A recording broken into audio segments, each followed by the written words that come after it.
We're back at it again with another Battlefront update. And just like that, we're already a week before the highly anticipated September update, which releases this time on the 25th. As I've said it before, time flies and we'll be at the end of September in no time, getting to play a Felucia, the Clone Commandos, and instant action as well.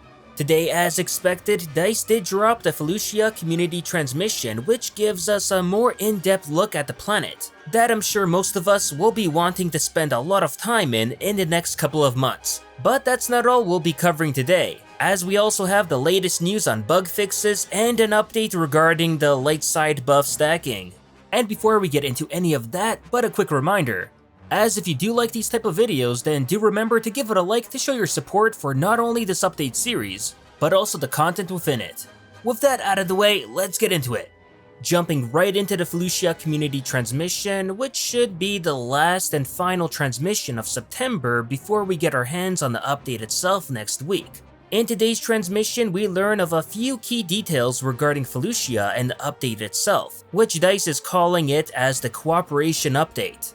Kind of interesting actually, as they're calling the entire update after the co-op mode, which normally I'd understand that if that was all we're getting. But when instant action, Clone Commandos, and Felucia are all getting included as well, then yeah, it's an interesting choice for a name. As for Felucia itself, we get for the most part much of the same description we got before back in August, which is as follows. The Separatists' invasion of Felucia is nearing its end, with only a single powerful vehicle left to cover the evacuation of a Felucian farming community. The clones struggle to maintain their last line of defense long enough for Republic's transports to collect a large cache of valuable medicinal plants from the village. As the droids advance towards the clone's position, the squad opts to go on the offensive and destroy the dreadnought responsible for the attack. The droids have a plan of their own, however, ensure the Republic can't escape with the plants by bringing down their Venator. Like with other capital supremacy maps, the area Felucia will be playing on is called Tagada, and it's broken up into multiple zones, with each of the 5 command posts having a set theme.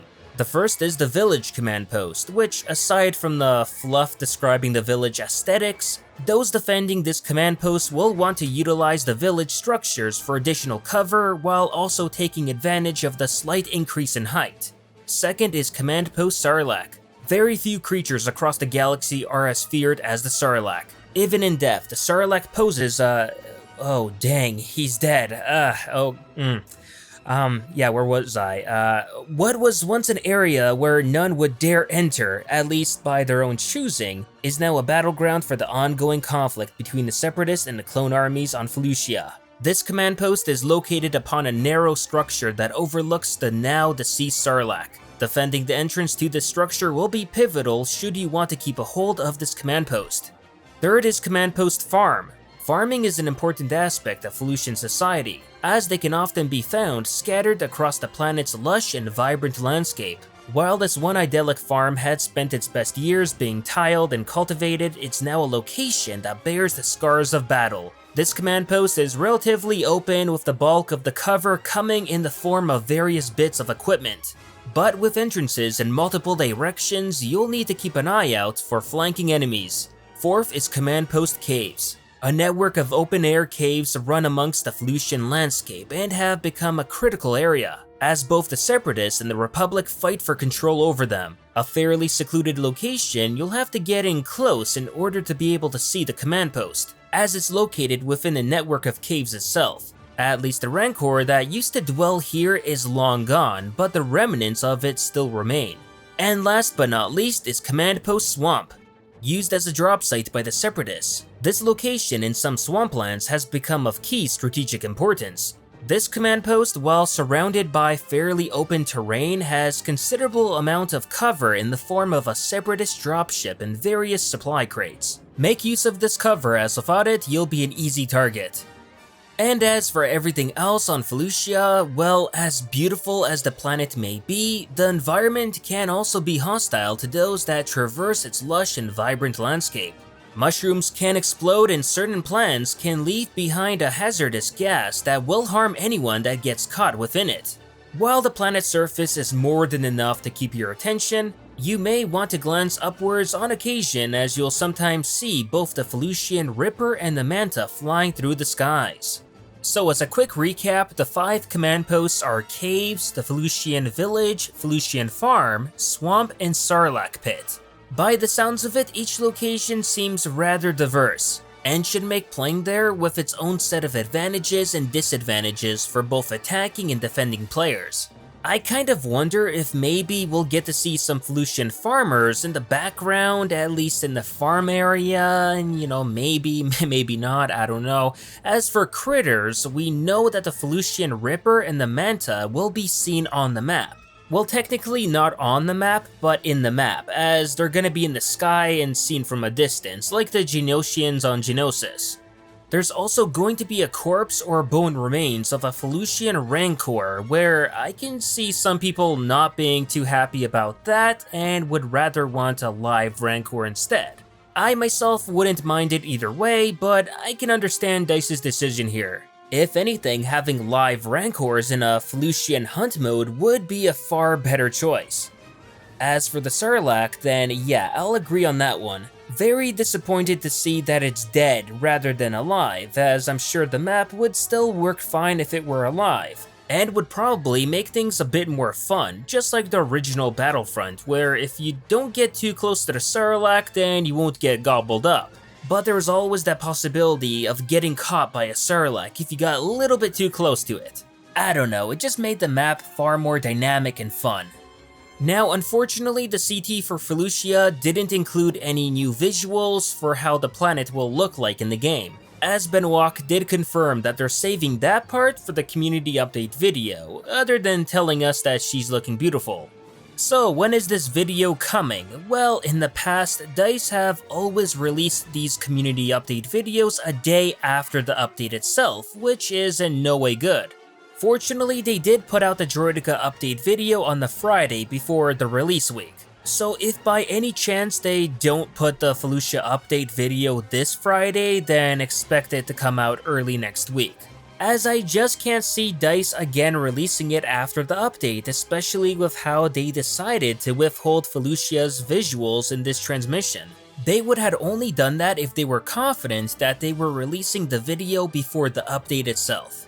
And for anyone curious, no, there unfortunately won't be a trailer for Felucia in the same respect that Genosis received. As Benoit stated, a good trailer of DICE quality can take months to make, while a community update video takes far less work. DICE only need some gameplay footage, Dennis's voiceover, and they can call it a day. Next up, we're quickly going to go over everyone's favorite topic in Battlefront 2 these days, bug fixes. Which of course we should be expecting to see quite a lot of them in the September update from everything we've been hearing so far lately, especially bug fixes on heroes, as someone over on Twitter recently hit up DICE hero designer Guillaume Raz and asked him why he was keeping kinda quiet lately. Guillaume responded by saying yes, focusing on bug fixes and quality of life for the next 2 patches. Don't have much fun things to talk about, I can try and do a bug debrief at some point. Thanks for checking up on me.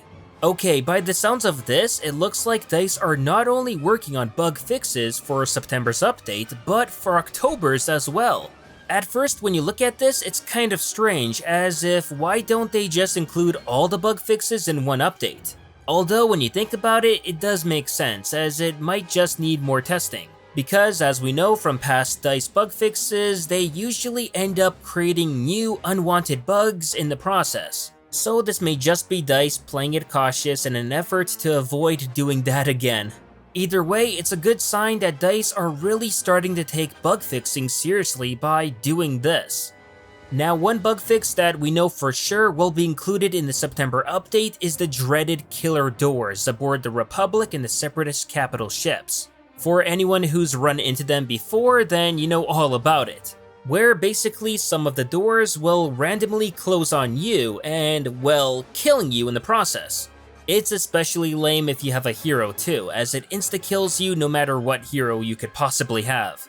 Benoit fortunately did confirm that DICE already have a fix for this bug, which should be included in the September update. So by next week we shouldn't need to fear the doors anymore. I can't believe I just said that. And while not really a bug, but many dark side users have been pointing out recently regarding the ridiculous light side buff stacking, which should only get way worse with the introduction of the clone commandos next week. Ben chimed in on this as well and stated that DICE do have plans to help balance things out, which should also be included in the update. I have to say, it's going to be interesting to see if DICE are going to choose to limit damage immunity, perhaps reduce or maybe remove buff stacking altogether. With whatever they decide to go with, it should hopefully make life a little easier for all the dark side players. Other than that, I think this covered everything pretty much for today. I have to admit, it's a shame that we won't be getting a CT for Instant Action 2, as it does seem kind of weird of DICE to ignore it, especially with so many people looking forward to that mode. I don't know, it might just be me, but it almost seems like there seriously isn't that much more to talk about other than what was shown already at Gamescom. Which, if that's the case, then that would be disappointing. Guess we're just gonna have to wait until next week to see the full patch notes before getting too worked up about this. Who knows, maybe DICE are going to surprise us with a bunch of customization options for instant action that we didn't know were going to be in there. As for me, I'll unfortunately be away from YouTube for the next 2 weeks, so I won't be around to cover the patch notes or the update itself. However, because I'll be away for so long, I'll try to get another Battlefront update video later this week. Usually I only upload one per week, but hopefully this one should tie things over until I'll be back in October. So I just wanted to give a quick heads up there. But that'll do it for this Battlefront update. And as always, if you enjoyed this video, please like, share, and subscribe to the channel to not only support it, but keep up with Star Wars news, gaming, and canon lore released every week. And consider following me on Twitter and Facebook to never miss out on the latest Star Wars content. Thanks for watching, and may the Force be with you.